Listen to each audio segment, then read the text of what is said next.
宣教堂愛心工程咧，我哋過去做咗好多扶貧嘅嘢。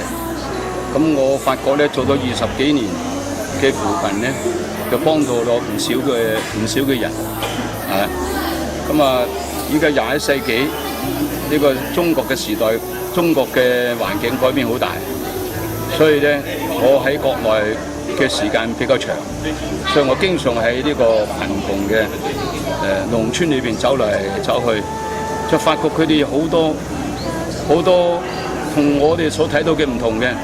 城市咧真係太富裕啦，但農村裏邊原來咁多窮人，窮得好犀利嘅，而且佢糧食唔夠嘅，有啲人係殘疾嘅，有啲人係病因公殘廢嘅，有啲係孤老嘅，有啲神經病嘅人，真係唔少嘅，啊！所以我就喺呢度咧，我哋長者之間咧做一個食物銀行，用我哋有限嘅資源咧買啲嘅米啊、米粉啊、油啊、豉油啊、嗰啲用品日用嘅用品啊，嚟到咧係實際，每一戶咧俾佢每個月俾佢一份咁嘅嘢，有足夠一個人嘅生活嘅嘢，好似大概100蚊人民幣就可以幫到一戶人。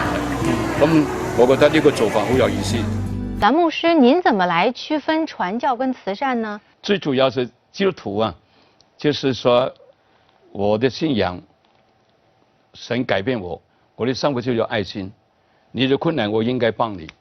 我賺到錢應該是回歸社會，這是我該做的事情。不一定說我的動機要給你傳教啊，這個只要你窮我就幫你。你信不信這個是你的事。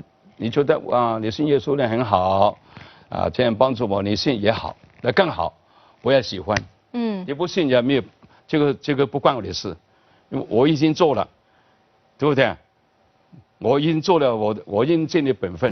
慈善工作咧，其實唔係我哋吃虧，係着數。宣教堂之所以蒙恩咧，就係因為我哋做愛心工程，真係㗎，真係。